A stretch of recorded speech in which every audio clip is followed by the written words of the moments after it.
if you let somebody out of the boat, they tend to wander. You got to wander. And then, I've heard that before. and the next thing you know, they're 150 yards downstream. Yeah. The guy I'm that guy. I hate to tell you, Spencer, but I'm a wanderer, man. I like to fish fast. I don't know. That's okay. I've got a shot caller for guys like you. There you go.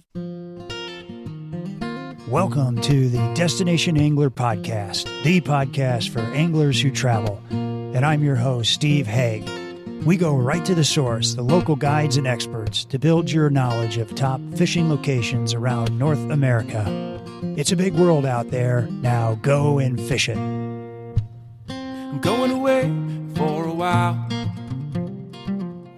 but I'll be back soon. Whoa, whoa. Hey anglers, thanks for tuning in. Our show today is brought to you by JP Ross Fly Rods, makers of happiness, one fly rod at a time. Get outside and simply fish. You can join in the conversation with the Destination Angler on Facebook and Instagram, where we post pictures of all our destinations and top fly picks from our guests. Be sure to tag your buddies. Next episode, we take you deep into the heart of the Smoky Mountains for some classic backcountry brook trout fishing with Rob Fightmaster of Fightmaster Fly Fishing. And be sure to backcast to the previous episode with Jake Jordan, who has mastered blue marlin and sailfish on the fly. Get this, blue marlin can run and jump at speeds of 60 miles an hour, and Jake has developed a system to land these bad boys quickly with just 20-pound class tippet. I'm telling you, this episode will blow your mind. And today our destination is Fernie, British Columbia, and the world-renowned Elk River. Our guest is expert fly angler and guide Spencer Schey with the Kootenay River Fly Shop. The Elk is a classic cutthroat freestone stream deep in the heart of British Columbia, known for drop-dead, gorgeous scenery and miles of pristine, wadable water. Word has it, the dry fly fishing is so good up here that nymphing is a 4-letter word. And if you like to mix it up, the bull trout fishing is pretty darn spectacular as well. A Calgary native, Spencer calls Fernie home, where he says he's thriving. And why wouldn't he be, with more amazing fly fishing within a 3-hour drive than you can fish in a lifetime? Spencer covers the elk from top to bottom and makes the case for why a 3X tippet and a non-slip loop knot is the way to go for chasing these snotty cuts, as Spencer says, in gin-clear water. And with a nickname like Mountain Pig, I got a feeling Spencer is my kind of guide for off-the-beaten-path angling opportunities. I promise this, you'll get a kick out of Spencer, is quite a character. So let's listen in as Spencer dials us into the amazing fishing opportunities in British Columbia. All right, Spencer, welcome to the show. Steve, thank you very much for having me on. Appreciate it. Yeah, I'm really excited to talk about the Elk River, man, way up in BC. All right, so first I got to ask you, how did you get the name Mountain Pig? How did I get the name Mountain Pig? Yeah. Well, I guess, I'm working with a crew of fellas when I first got here. They were a little bit shocked at, the lengths I would go to find fish. Oh, nice. I would go to the end of the road and then walk past and as far as I could go. And, you might see me the next day. And they weren't quite used to seeing that when I showed up. So okay. Mountain Pig it is. There you go, man. That's awesome. All right. So, and it's stuck. All right. So, tell me a little bit about Fernie. Like, you were saying that you're thriving in Fernie in your bio. So what is it about Fernie? Like, what's the culture like up there that you love so much? It's a small town feel. We're a town of 5,000 people. We have a world-class ski resort. We have a beautiful historic downtown. The locals here we're all fairly like-minded. We enjoy the outdoors. There's something about, the good life or leading a good life. And the people here seem to have their priorities straight, from biking to fishing to skiing. They're not all about the rat race. Okay. And so the vibe in town is really nice. And I love it here. That's part of who I am. Oh, that's great. All right. So I got to ask you, have you been out fishing this spring much? I have. Yeah. And been bassing, like we talked about when we first started chatting, and bassing a little bit. We have a couple of lakes with some bass in them. Yeah. So that's what I've been doing to kind of, fill my basket. It's going bass fishing. Bass, like largemouth or smallmouth? They are largemouth, actually. And they are tons of fun. Oh my gosh. Good for you. On a fly rod? On a fly rod, my man, on a fly rod. But I have been using power bait though. I'm not going to lie. On a fly rod? On the fly rod, yeah. Is that right? Okay. Well, maybe I'll have to take a picture of that rig and get it up on the website. That sounds interesting. What's going on with the rivers right now? Are they all blown out? Is it spring runoff? We have just entered our fresh. Yeah, we blew out about a week ago, so it's chocolate milk out there and pumping pretty good. Okay, you could plow the rivers right now, huh? Yeah, exactly. Okay. So when is runoff is usually slowing down and is over? This year we have about a 90% snowpack. So I would expect, without barring any, heavy rains, we should be fishing by June 15th, which is our opening day. Our river's actually shut right now. Okay. For the spawn. I got you. So we've been shut since April 1st, and I think opening day we should be fishing. Okay. Hence the bass fishing, huh? Yeah, you got it. got to fish for something. Exactly. Got to get your fix, right? All right. So you're in Fernie, BC. Where the heck is Fernie, BC exactly? Well, so Fernie, BC, we're in the southeastern corner of British Columbia. Best way to put it, we are a 3-hour drive away from Calgary, Alberta, 3 hours west. So that, so we're following the Rocky Mountains down towards Montana, and we're just nestled right in the corner. Nice.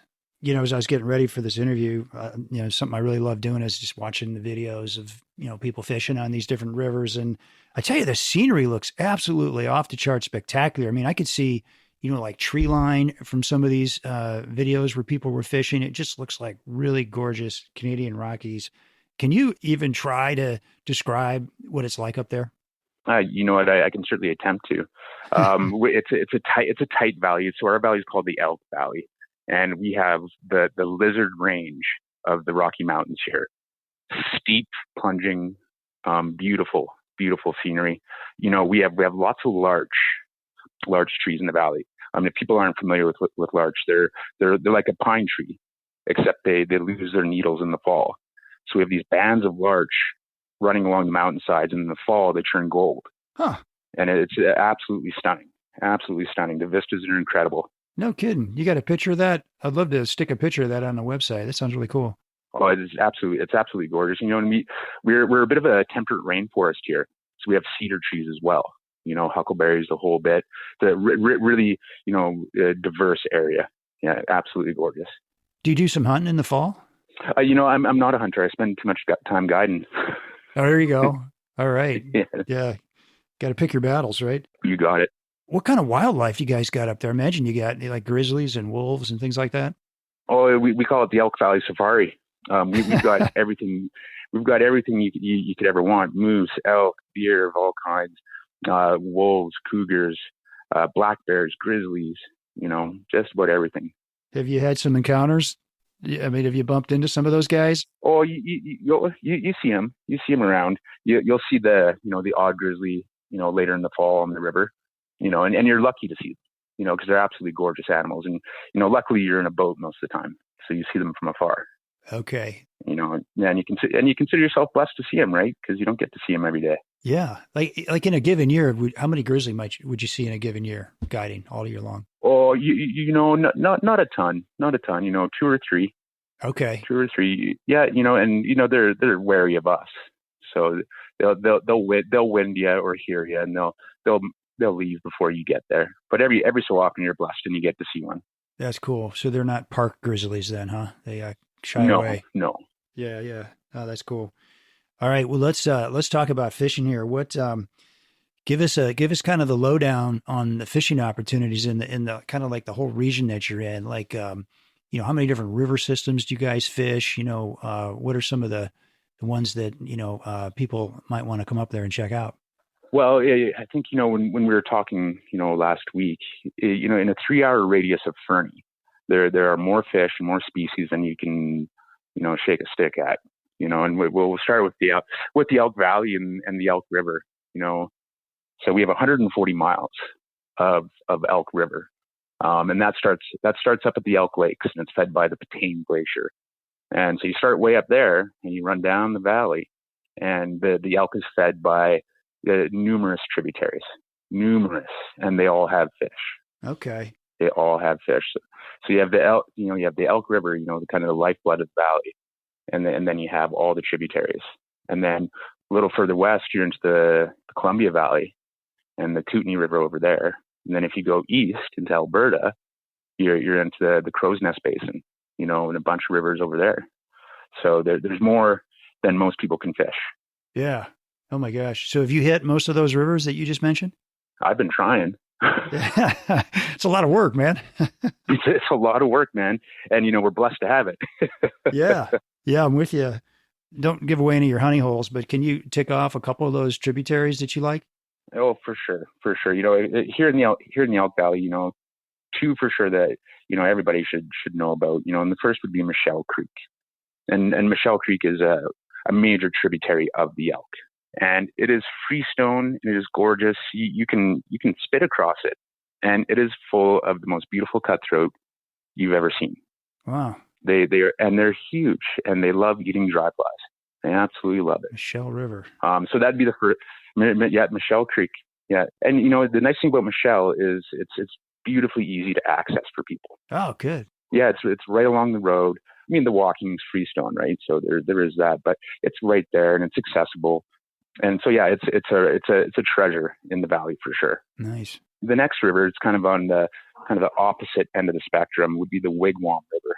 And this thing is high mountain stream, deep canyons, tough access, gin clear water, purple and red and blue rocks, huge cutthroat, monster bulls, but it's not for the faint of heart. Yeah. Yeah, down steep canyon walls and so on and so forth. So those two were definitely, you have to mention them in the valley. Okay. And can you actually get down to the Wigwam River? Can you actually get in there? Oh, yeah. Yeah. You got to want it, though. Yeah, is that right? So how many hundreds of feet down is it typically? Oh, the canyon section, you're 400 feet down.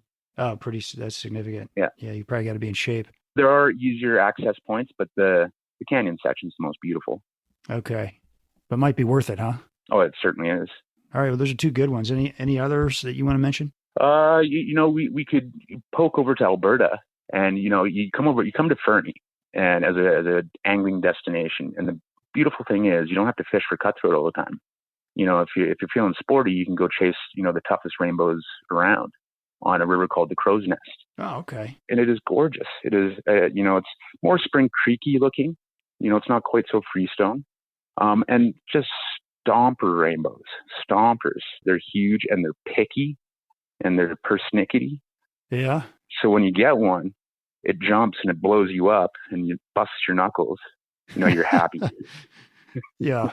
Bust your knuckles from the reel handle spinning around is what you mean? You got it, man. You got it. All right, man.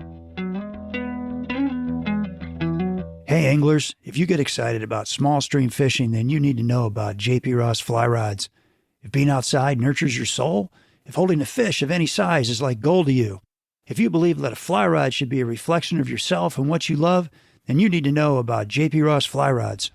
JP Ross produces many types of handmade fly rods, over 7,000 since 1997, but they are best known for their small stream collection and their passion for building relationships with their customers to help them be happy by being outside.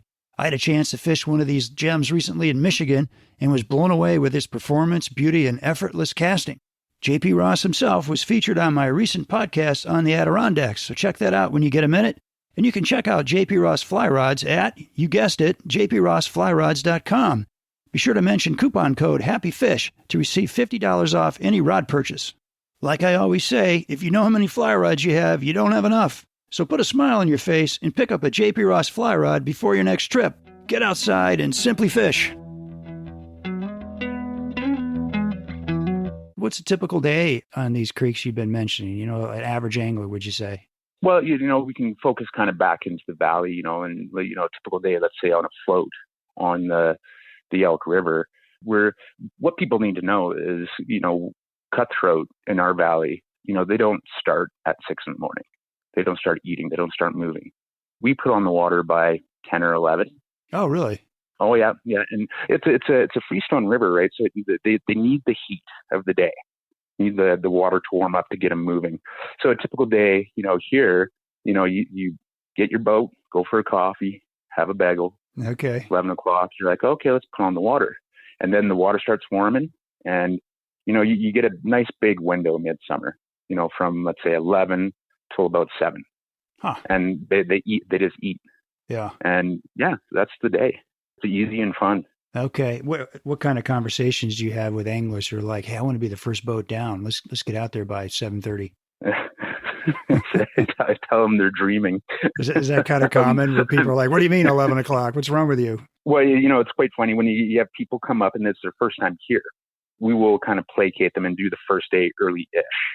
And so you do the first couple hours in the water and they're kind of looking around. They're like, where are the fish? Nothing's happening. And we're like, well, we told you, but you were excited to be here. So we brought you out. We brought you out. So tomorrow, how about we meet at 11? Yeah. And we'll fish late. Yeah, exactly. And the goal is to put people on fish that are eating. That's a good goal. It is a great goal, instead of going out there and flogging water. I love instructing. I love getting on people about their cast and how to mend and so on and so forth. But, they get tired of hearing me talk after 2 hours and no fish, right? Yeah. So. Now, I got to ask you a question because as a guide, you've got a client who's kind of half listening to you and you're like, mend, or strike. How do you do that nicely so they still like you by the end of the day? It's a good question. It's a good question. And I've been doing this long enough, and I'm all about front loading. I really try and give people all the tools they need to succeed in the day. Okay. And I try and, you get somebody in your boat and, get them on the water. Have you fished before? Yes. I've been to, the Madison 150 times. You're like, okay, sweet. Let me see you cast. And they do their cast and they do their mend and they do this and they do that. And you break down what they need for instruction. And you try and tune them in to where they're going. And I say this to people. I can only lead a horse to water. I can't make it drink. Right. I've been doing this long enough that if you're not going to listen, then I'm just going to stop. So you'll tell them that. You'll have that nice little conversation there with them, huh? Well, absolutely. People appreciate the honesty, right? Yeah. Yeah. You got to listen. And if you don't want to listen, that's fine with me. If you want to sit in your seat and enjoy the day, that's fine with me. It's your day. All right. So back to, I'm just curious, like in a day up in that valley, like numbers wise, like, what's typical, like size of fish, numbers of fish that you might expect in a typical day. What do you tell your clients? Well, the first thing I say to a client is, expectation is the best way to ruin a day. Great point. Size of fish, I think, mean average, you're going to get probably about 14 inches is the average. You'll certainly have a shot at a 18 to 20 inch fish a couple times in a day. Nice. Really high quality fishing. When these fish are on, when they're really going for it and they're on the feed, in a boat, you can put, 40, 50 fish in the net.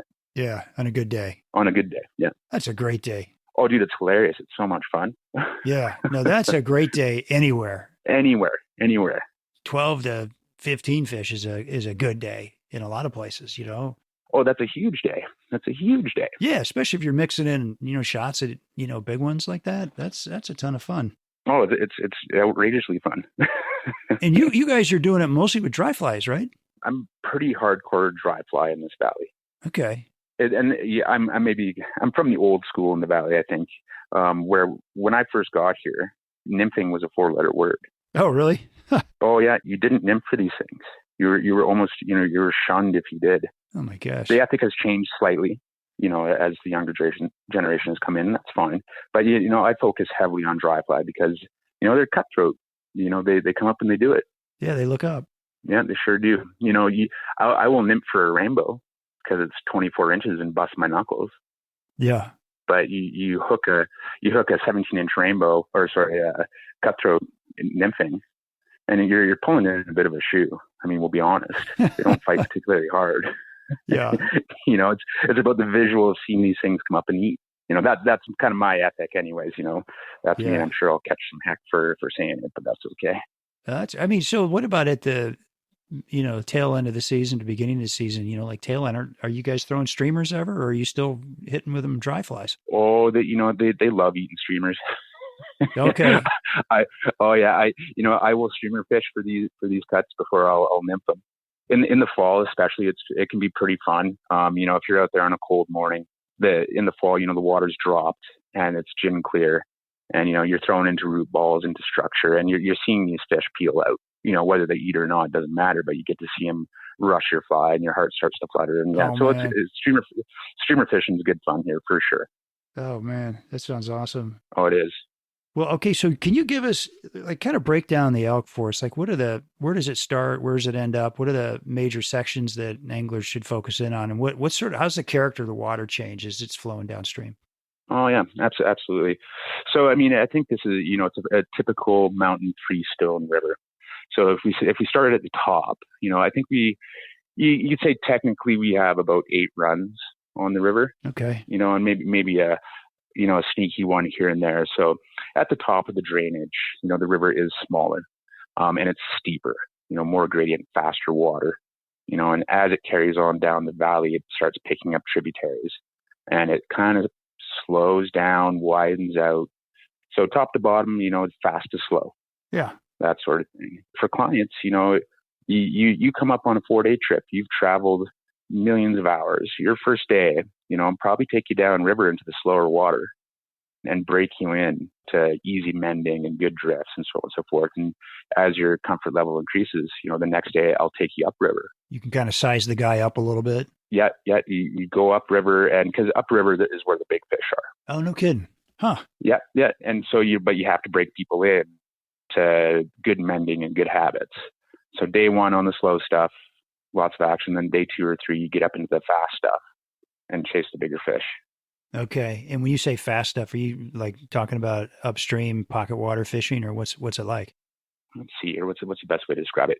I think, fish are fish, and they live in the same spots all around the world. The upriver, the drifts are faster because the water's flowing quicker, but we're still hitting seams and foam lines and, tucking into soft water and so on and so forth, if that makes sense. Yeah. And so you're floating even upstream in this faster water then? Oh yeah, absolutely. Okay. Well, I'm curious. Tell me why maybe you like floating, or do you like it overweighting, or what do you like about floating? My feet don't get wet. Okay. That's a good answer. The Elk's a big river. It's not a small river. Huh. So, we flow here at about, prime water is about 25 cubic meters a second, and I think that's, for, our American friends, 882 CFS. Is it? Okay. Thank you for doing that. Yeah, my pleasure. My pleasure. I did my research for you. So in the boat, we can access water. Yeah. And you come into a spot, and if the fish aren't doing it there, you just pull up anchor and go to the next spot. Keep going. Okay, so you do kind of slow down and anchor a little bit and work some water and then move down a little farther? Oh, for sure. The guide's dream is that the fish will eat while you're rowing, and they will eat all day. Yeah. But they don't do that every day, and you'll have to pull over and you have to needle. That's what we call it, pulling over, and you needle water. Work the soft foam, or that funny little seam. Get up into the real shallow stuff looking for the big pigs. Okay. And are you getting out of the boat sometimes? And oh yeah, for sure. Yeah, and that's the beauty of a drift boat. If you want to get out and walk around, just drop the hook and out you go. That's nice. I love that. I love the combination of wading and floating. That's my favorite. You and me both. You and me both. Yeah. It's great. It's got to be more interesting for the guide too, rather than just staring at indicators all day long, floating down a trout stream. Oh yeah, for sure. Yeah, but one of the problems is if you let somebody out of the boat, they tend to wander. You got to wander. And then, I've heard that before. And the next thing you know, they're 150 yards downstream. Yeah. The guy that I'm that guy. I hate to tell you, Spencer, but I'm a wanderer, man. I like to fish fast. I don't know. That's okay. I've got a shot caller for guys like you. There you go. Yeah, I had a guy tell me that this fall. We were steelhead fishing. He says, "You can go ahead and wander around down that way." And I said, "Okay, you said wander. That's what I'm going to do." And I thought he was going to come down and pick me up. He didn't. I had to slosh my way back upstream to get back to the boat. I'm like, dude, could you come down and get me? But I guess not. Yeah. Yeah. The tip factor went down. Yeah, no, we gave him a good tip. He's a good guy. He was on my podcast. I'm just joking. I know it. But, I was going to ask you about tipping, just to sidebar for a minute. I've never really asked a guide this in all these shows I've done, but what's your philosophy on tipping? Like, when do you feel like you deserve a good tip? And maybe not. Every day. All right. Good answer. Give us some tips though, tips on tipping. What should clients look for when they're tipping? Oh, that's a great question, and, running an outfitter, I used to send packages, emails to folks, just describing, the day and so on and so forth. And one of the topics I would cover was tips. And I would say, tips are greatly appreciated and, not expected. But I've been working in the service industry, bartending, guiding for a number of years. And I always say, when I go to a restaurant, I tip 20%, because this is how these people make their money. And for a guide, and the thing about a tip, and maybe people don't understand this, is we tie flies, we provide lunch, we spend gas money. Yeah. And our days are 12 to 14 hours long, and we'll do 25 in a row. Oh my gosh. So what the tips do is they cover the cost of us doing business and allows us to save our wage. I see. Interesting. And so that's kind of the thing about tips. And I understand that it's a lot of money for a guided trip, but you get a stud guide, somebody who tunes you in and puts you on fish. Yeah. You take care of them, and maybe you get some dude who's hungover and kind of puking off the side of the boat. And that? Maybe that's awful. Oh, I've seen it all, man. I've seen it all, and so you tip accordingly for sure. You get some person who doesn't really do the job well. Maybe they get a little less. Right. Yeah. I mean, should you tip based on how good the fishing is? We can't control fishing. I agree with you. Absolutely not. Yeah, we can't control fishing, and I've had people where you give them every opportunity to catch as many fish as they want, and they blow it, and then all of a sudden it's your fault. Right. And so there is that, right? It's a funny little game, and it's a touchy subject, but I'm glad we're actually talking about it. No, it's guys that I organize trips here in Indianapolis for my friends. We go somewhere within a day's drive. We go trout fishing. It's a church thing I do, and I always tell people, because I always take a lot of new fly anglers, I say, tip your guide based on how hard they work and how pleasant they are, not how many fish you catch. Because like you just said, they really can't control the fact that you can't cast more than 20 feet, Yeah. And maybe the fish aren't eaten. Yeah, maybe they're not eating. It's called fishing, not catching. Yeah, exactly. And that's great advice that you give these people. Yeah. Personality and doing the job well is, I think, first and foremost. I mean, I would feel bad walking away from a restaurant without tipping even a bad waiter or waitress at least 15%. Yeah. If they're super crappy at the job, they get their 10 to 15. Yeah, for sure. Right, because like you said, they got some costs to cover. So, all right, well, I'm glad we covered that. Okay, so back to the elk. So it's this great dry fly fishery. Can you tell us why it is such a good dry fly fishery? It's because you got cutthroat in there, but you must have some pretty good hatches too, right? Yeah, and you think as these river systems as a whole, and our biomass, it's huge. The nutrient load in the water is incredible. And nutrient load, of course, breeds insects. And so we have just prolific hatches, starting in March, with the winter stones, and they're size 16 and they're super small and they're little black things. And warm days in March, March 12th, it'll be, 5 degrees above zero and it's sunny and the fish are in the foam line rising. Really? Oh, it's gorgeous. And then you jump forward to, middle of June, and we're stonefly season. And every size, shape, and color of stonefly exists in this valley. We don't have salmons, but our Terra Narcissus, our golden stones, are they're 3 inches long. Okay, that's fine. They're massive. That's a meal. It's a meal, and they're massive in the Fish Gorge. And then you push into July, and our drakes start, and our drakes are out of worldly huge. They're hummingbirds. Really? Oh, it's outrageous fishing. And then you push into August, and the kind of smaller diminutive mayflies come out, the mahoganies, the PMDs come out, and then the fish start keying in on ants, beetles, and hoppers. Okay. It's a perfect recipe in the valley for great cutthroat fishing. Oh, nice. It sounds like it's just pretty much nonstop. And I'm curious, like when is peak? Is there a peak time for insect activity? Peak month? All summer. All summer then. All summer. Yeah, you just ride the ebbs and the flows. Okay. there'll be a little bit of a lull, kind of, early mid-July, when the stones start to peter out and the mayflies haven't started going yet. Gotcha. And the fish get a little weird, but then the mayflies start, and then the terrestrials start, and you're all summer long jumping from one to the next. Then you get to fall, and it's blue wing season. Okay. Nice.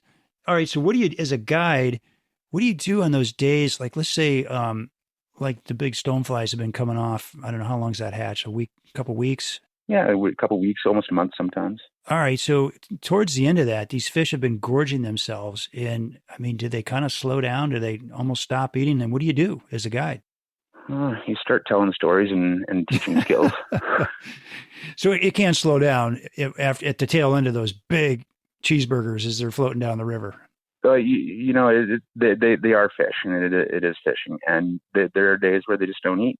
Or, you get a full moon cycle, and they eat all night, and they won't start eating again till 6:00 when the sun dips over the ridge line. Okay. It can be tough out there, but that's when you try and pull I call my clients kids. You try and get the kids to appreciate where they are. I see what they're doing out there. Try and zen them into the day. I gotcha. I mean, do you tell like clients about the region and the history and all that kind of stuff too? For those that are interested, for sure. And I wish my local knowledge was a little tighter. I mean, I've got it pretty good, but honestly, people, they're really focused on fishing. Yeah, interesting. All right, so let me ask you this question. So I feel like British Columbia is famous for, like the home of rainbow trout, right? I mean, most of the rainbows in the world, I think, come from that area.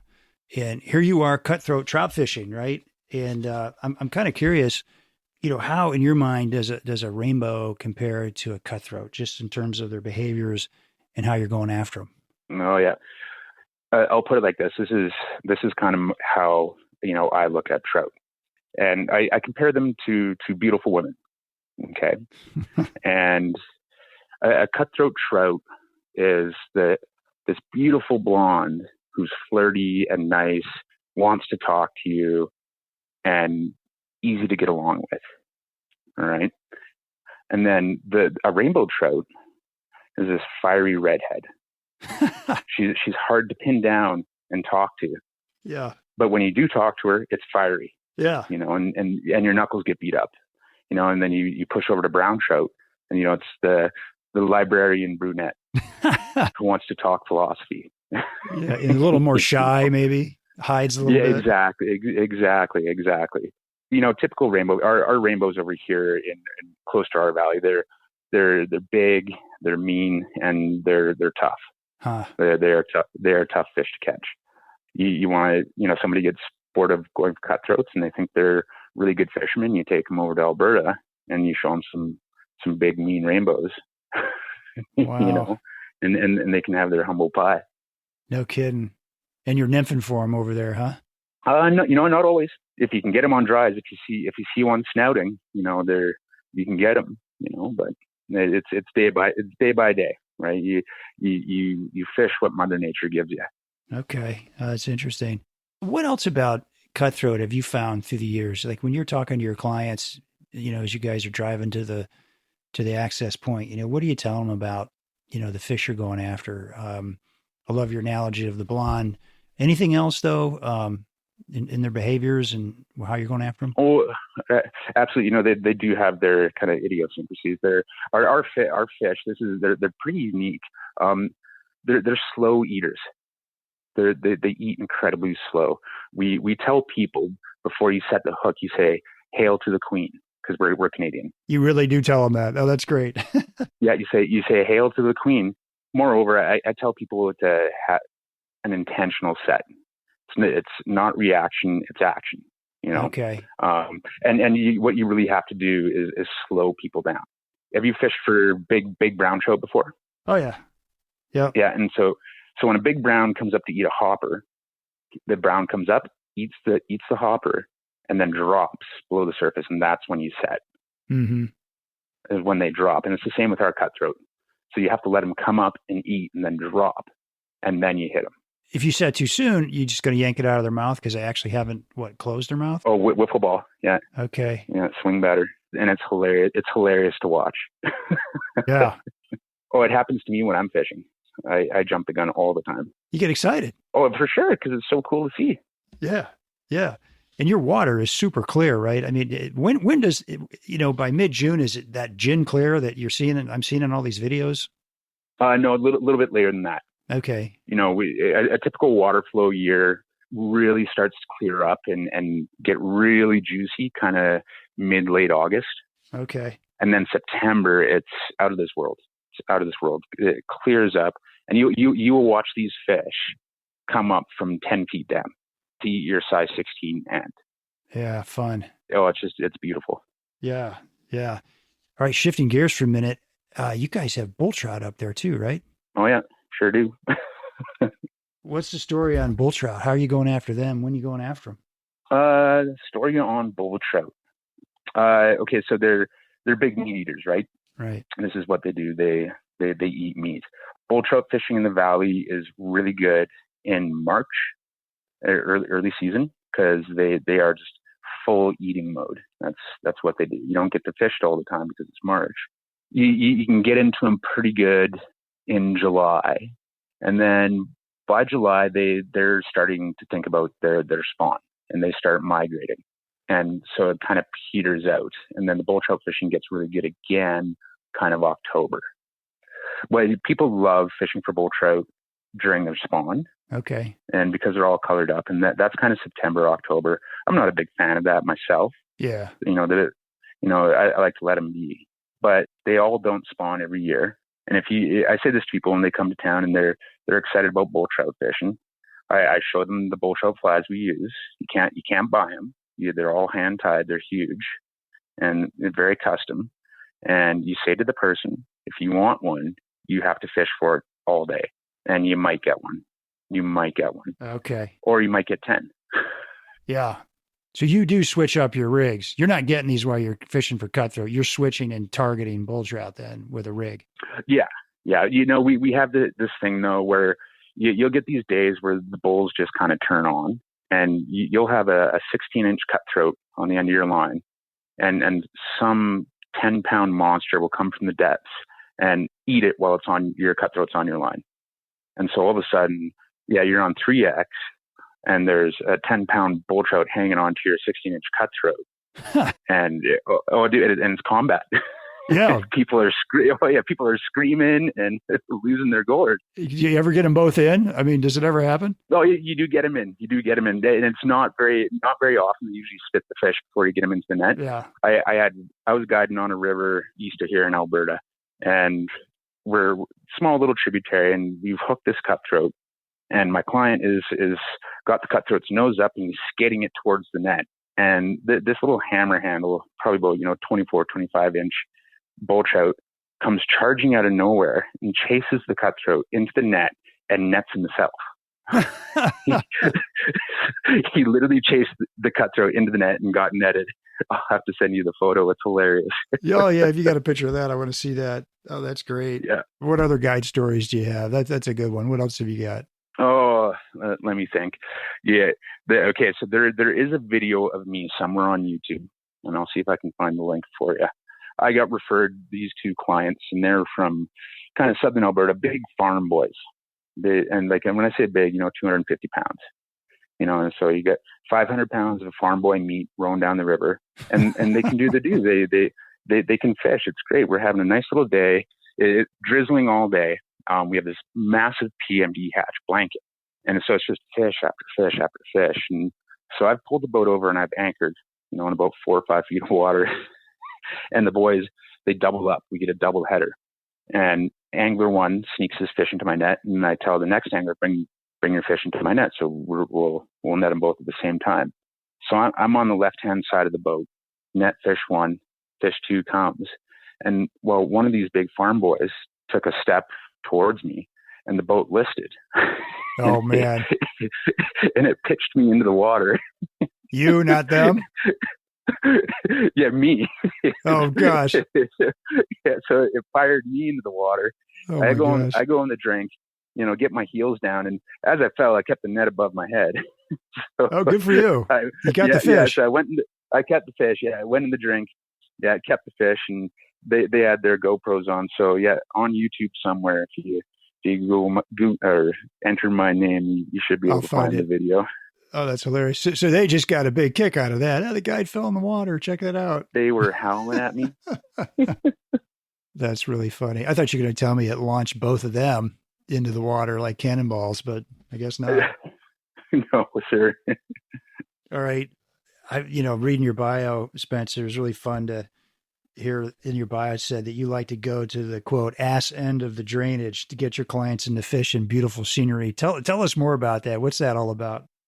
You know where that came from is we had a big flood here, 2017, and I was running my own outfitting business, and the elk was destroyed. Oh, really? Yeah, it was decimated. The guide season was in jeopardy, and my clients have been returned with me for a number of years, and I phoned them up and I said, the elk's probably not an option for us this year, but growing up fishing in the area, I've got some stuff for you, but it's gnarly, and we're hours of driving. And what I was doing basically, I was going to the top of drainages, to find low, clear water. And good because, when people come to see me, or any guide, you want to give them the best experience possible, and you have to be flexible. Sure. You know what I mean? Just because if you came to fish the elk and she's not going, then, let me take you somewhere where it is going. Yeah. I guess it kind of depends on how good a shape your clients are in too, right? Well, this is it. Okay. There's more to the story. Maybe we'll just go bass fishing. Yeah, right. From a rowboat. Exactly. So you end up taking some clients way the heck up there then and having a good day. Those that can do it and have the skill level, I'll take you anywhere. Okay. And the other thing it said in your bio was Spencer doesn't need the creature comforts most do and is quite willing to roll himself in a lumber wrap and sleep in a culvert if it means being closer to a fishing destination come morning. What is a lumber wrap? So that little bio was written by a friend of mine named Curtis, and lumber wrap is it's tree planting terminology. We all used to plant trees and up here, and it's like what Tyvek is. Yeah, it's basically Tyvek. Oh, that's cozy. Yeah, right. Just enough to keep the moisture off you. Accurate, but oh my gosh. I do try and front load a little bit better than that. I will bring a tent. Oh, you do? Okay. All right. Yeah. Okay. Have you ever gone up with your clients and said, okay, we're doing an overnight. This is the only way we're going to get into some great fishing? I've had a couple clients that, we've matched as far as, fishing goals and skill level and, the want for that adventure. And, I've had clients, they'll rent an RV and, okay. We'll do it. And I'll bring my tent and so on and so forth, and we'll just do a tour. I see. Oh, that sounds great. Oh, it is super fun. How did you end up in Fernie as a guide? If you're from Calgary.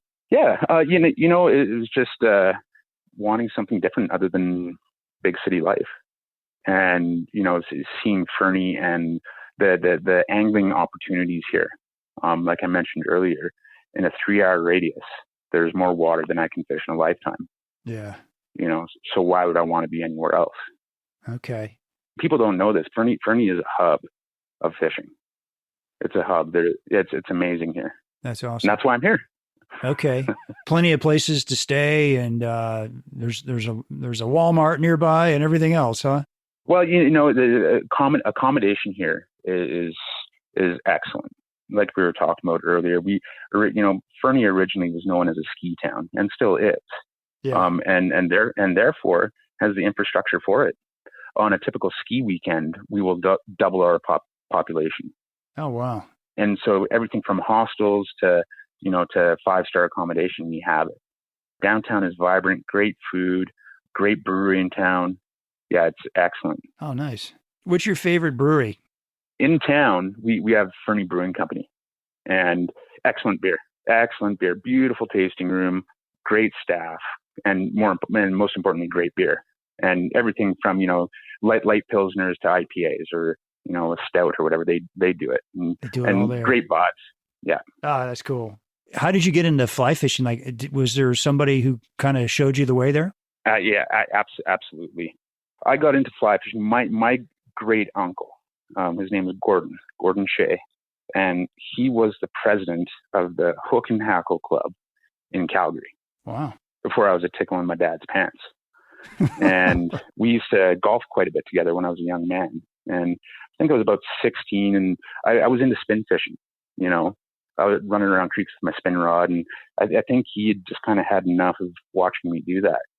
And he built me my first fly rod, a fiberglass rod, and taught me how to cast. And yeah, it was super cool. Okay, so back to the breweries. You're actually going to be doing something else next year. You were telling me, right? Absolutely, yeah. I'm trying to retire from guiding. I'm getting too old for it. And my retirement plan is, I'm going to open a distillery here in town. Perfect. Yeah. Yeah. What are you going to be brewing or distilling? I'm a little bit of everything. It's a kind of a vast industry. I like my whiskey. I'm definitely a whiskey drinker for sure, but whiskey takes time. So we'll start with some gin and some vodka. Maybe a nice little liqueur, like a cassis, that sort of thing. Yeah, great little adventure. Anyways, that sounds like a great town to do that in too. Oh, for sure. Yeah, good vibes here. Yeah, good for you, man. Good luck with that. What, do you have a name yet? Name of it? Yeah, actually, it's called Blue Wing Distilling. Blue Wing, okay. And it's set up now, or you're setting it up? Setting up. I'm jumping through the red tape, and I think we will probably. I'll be putting up drywall probably next week. Ah, you're going to be busy. Okay. Well, there you have it, folks. When you get up to Fernie, be sure to check out Blue Wing Distillery. Sounds awesome. Yeah, come on down, folks. Yeah. All right. So, Spencer, before last week when we were chatting about the show, you were telling me that you are catching these fish on dry flies with 3X tippet. Am I right about that? Did I hear that right? Yeah, you sure are. And I hope we generate some conversation with what we're about to talk about here, because some people are going to say baloney. But so as a guide, you think about, keeping your clients into fish and keeping the fish on and protecting the fish, trying not to leave flies in their mouth.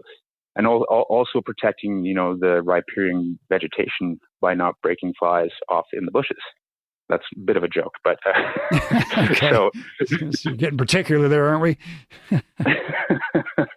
Okay, and so the one way I've found to do the things I just mentioned is using 3X 10 pound or 9 pound, whatever it may be, and using a non-slip loop knot.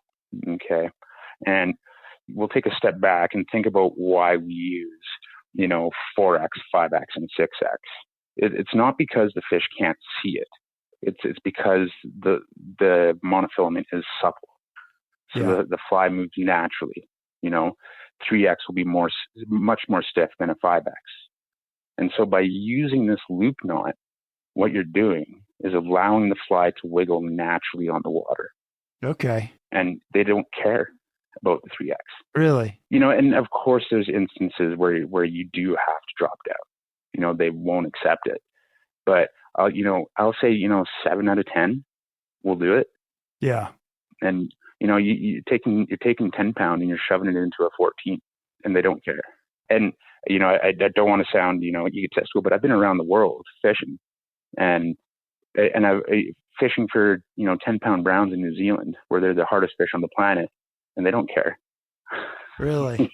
So it's not the tippet, huh? It's not the tippet. You inevitably screwed something else up along the way.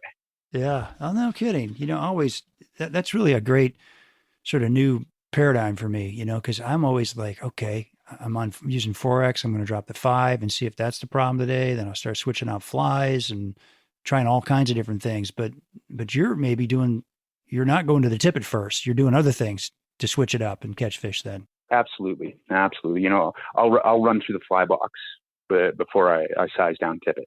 No kidding. And I think one of the big problems with people in fishing is they're afraid to try something different because they're afraid to fail. Mm-hmm. And the only way you're going to find out is if you try. Yeah. Yeah. Or I've only got 3 hours in the water this afternoon. I better do what I think is going to work for sure and stick with it. And absolutely. And this is the conundrum of the angler, or, any hobby. You want to maximize, yeah, your time out there. But, if you're truly into it, if you really want to be truly efficient, you have to go out and fail because you learn lessons. Yeah. Absolutely. And don't be afraid to do it. Take your day on the water and, flip your expectation on its head and go out there and try something different. That's a great tip. So when do you, scale down on tippet? When I'm frustrated. When it's the last thing you've tried, huh? It'd be the last thing I'd try. No kidding. And talk to me about this loop leader, the knot you're using. What are you doing there? The non-slip loop. Yeah. I learned it when on my first time going saltwater fishing. I'd never really seen it before. I was ignorant to it, and I watched the guide tie this non-slip loop, and I was like, oh, that's a cool knot. And then I came home, and the next guide season, I was like, well, okay, let's try it.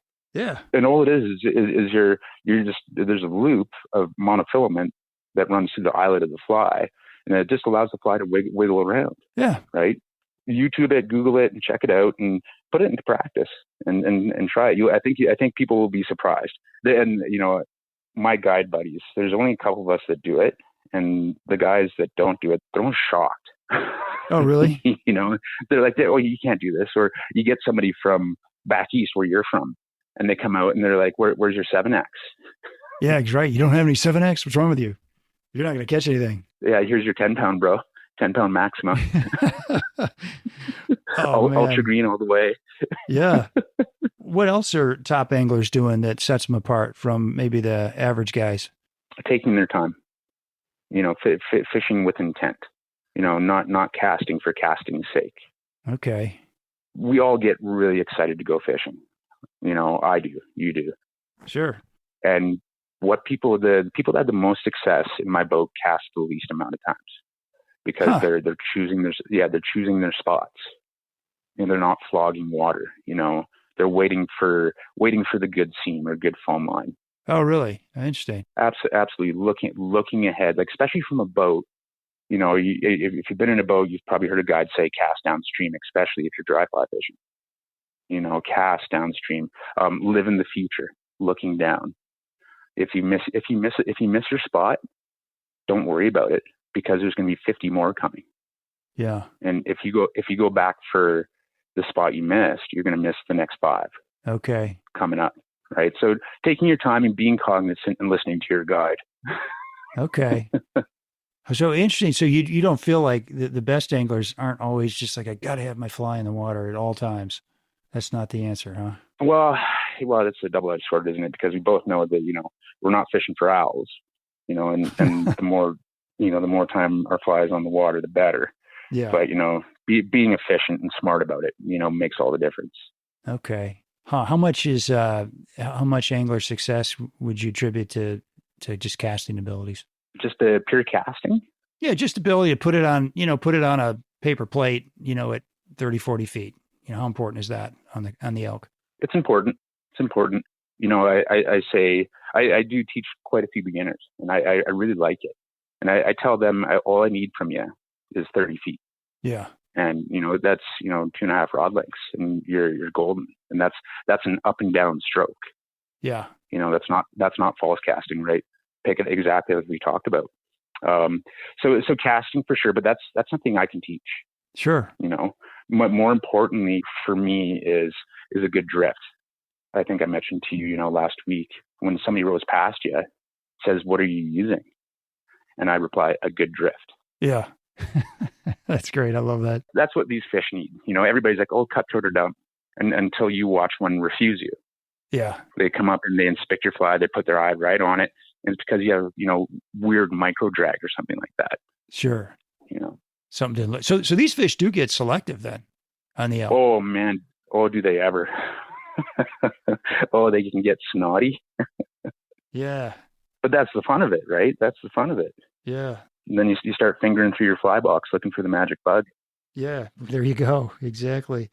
All right. So before we go here, talk about the outfitters that you're with or the fly shops that you're going through. The Kootenay Fly Shop's one. Anybody else? Yeah, so Kootenay Fly Shop, there's 3 major outfitters in town, and they all do excellent work. Kootenay Fly Shop is one of them. It's one of the guys I work for. And right across the street, which is really cool, I think, is Elk River Guiding Company. Great shops, great guys. And then across the highway, literally across the highway, there's Fernie Wilderness Adventures. And again, great guides, super fun. What's really neat about this whole situation with fly shops so close is there is a vibe for everybody. Oh, is there? You know what I mean? Yeah. This fly shop's personality matches this person. This outfitter matches this person, right? So it's really neat. So there's something for everybody, in the programs that they're running here in Fernie. It's a very unique situation. It's really fun to work with. Ah, that's cool. That's great. Lots of options for folks. Then must be a lot of good fishing up that way with 3 fly shops in a town of 5,000. You got it, bud. Yeah. Oh my gosh. So how do you feel about leaving the guiding business? Is it bittersweet for you? Oh, certainly. Certainly, I think for anybody who, is passionate about something and, really gave themselves to it, moving away from it, will certainly be tough.